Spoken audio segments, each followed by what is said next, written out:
अस्सलाम वालेकुम व्यूअर्स, उम्मीद करता हूँ आप खैरियत से होंगे। आज हम बात करेंगे ऐसे इनकम टैक्स जनरल ऑर्डर पे जिसके थ्रू हमने ये देखा कि काफ़ी सारे टैक्स पेयर्स के मोबाइल सिम्स डिसेबल कर दी गई, गैस और मीटर के जो कनेक्शंस हैं उनको डिसकनेक्ट कर दिया गया।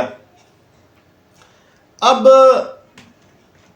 ये बोर्ड के पास इख्तियार है, लेकिन वो करेगा कब? वो करेगा उस वक्त जब तक कि वो 2-3 कंडीशंस पूरी नहीं कर लेता, उस वक्त तक वो ये काम नहीं कर सकता।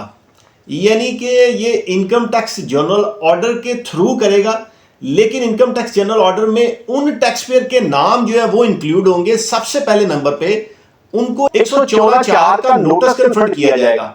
उस नोटिस की कंप्लायंस देखी जाएगी कि टैक्स पेयर ने की है कि नहीं की, और टाइम जो उसमें दिया गया आया वो भी गुजर गया कि नहीं गुजर गया।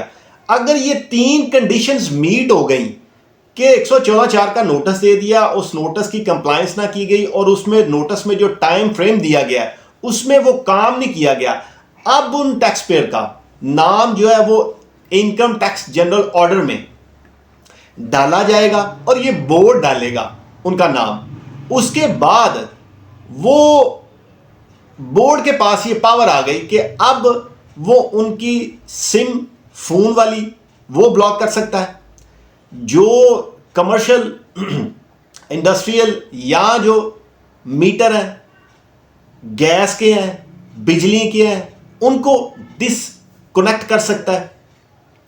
और इसी तरह से जो फॉरेन ट्रैवल की बात की गई है उस पर भी बोर्ड के पास पावर है कि वो उस पर भी रिस्ट्रिक्शन लगा सकता है फॉरेन ट्रैवल पे।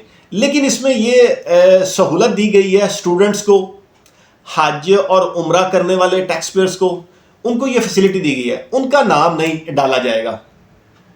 और इसी तरह से जो ओवरसीज पाकिस्तानी हैं, माइनर्स हैं, स्टूडेंट्स हैं और हज और उम्रा वाले हैं, इनको इस लिस्ट में नहीं डाला जाएगा। और जब टैक्स पेयर अपना रिटर्न फाइल कर देगा, इसकी कंप्लायंस कर देगा, तो उस सूरत में बोर्ड के पास अगेन ये पावर है कि उनका नाम जो है वो उसमें से निकाल सकता है, और ये पावर कमिश्नर के पास भी है।